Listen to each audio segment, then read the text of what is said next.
Hozir mana o narsani ko'rib esimga tushib ketdi. Payg'ambarimiz sollallohu alayhi vasallam bir kuni minbarda birinchisiga oyoq qo'yibdilar-da, amin debdilar. Amin, amin deb o'tiribdilar.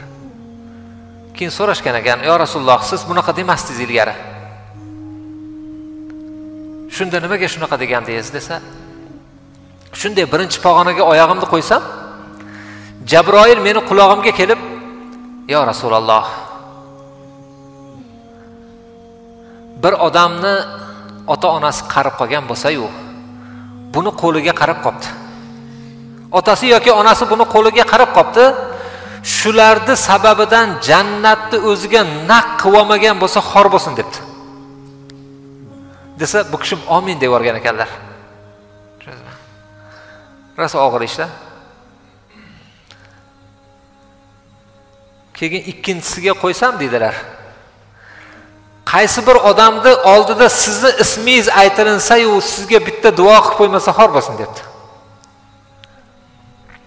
Bu kishim amin debdilar.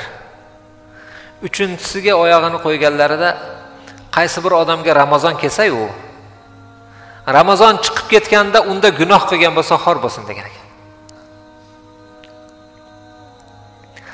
Ramazonni chiqargan odamlar gunohidan chiqib ketar ekan. Faqatgina buni bir sharti borki, Ramazon chiqib ketayotgan vaqtda husumatlari bo'ladi odamda. Bir odamdan pul olib bermay qo'ygan bo'ladi. U rosa so'rabdi buni.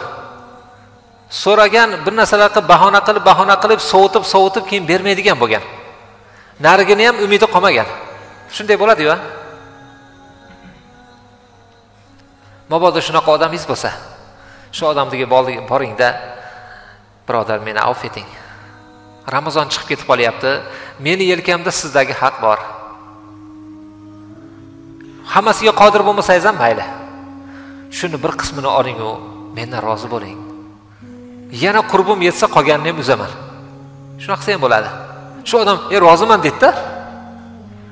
Qurbim yetsa qolganini ham beraman deydi. Birodar, sizni palon yerda mana bundaqa ish qilgandim sizga, haqorat qildim sizni odamlar ichida. Ramazon chiqib ketib qolyapti. Meni yelkamda esa haligi ish bor. Men Allohdan kechirim so'rayapman. Mana shu ishni siz kechirmagunizcha Alloh kechirmas ekan meni. Bu dunyo shunaqaki, odamlar bir-biridan kechirim so'rasa, ha bo'pti deyaveradi. U dunyoda unaqa demaydi. Chunki u dunyoda odamlarning umidi o'sha ishdan bo'ladi.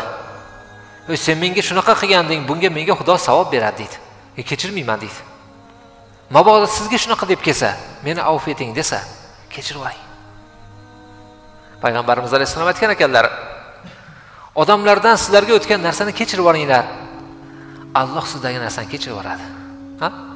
Qur'oni Karimda bir oyat bor. A'udhu billahi minash shaytonir rojim. Va la tastawi al-hasanatu va las-sayyi'ah. Idfa' billati hiya ahsan, fa idha alladhi baynaka va baynahu adawa ka'annahu waliyyun hamim. Ey payg'ambarim, yaxshilik bilan yomonlik barobar narsa emas. Bir kishiga yaxshilik qilishingiz mumkin bo'lgan paytda yomonlik qilmang bunga. Ikkovi men uchun barobar emas. Shunday bo'ladiki, siz bilan birov dushman bo'pti deydi Xudoyim. Fa izallazi baynaka va baynahu adawa. Siz bilan birovning o'rtasida bir adovat bor ekan. Shu adovatni, dushmanlikni yaxshilik bilan o'chirib oling. Siz undan o'ch olishga pul bor, quvvat bor, imkoniyat bor, hamma narsa bo'lib turibdi, qo'lingizga tushib turibdi. Mashnaqa paytda bu odamga yaxshilik qiling deydi. Qarang-a. Shuni yaxshilik bilan daf qilsangiz deydi Xudoyim.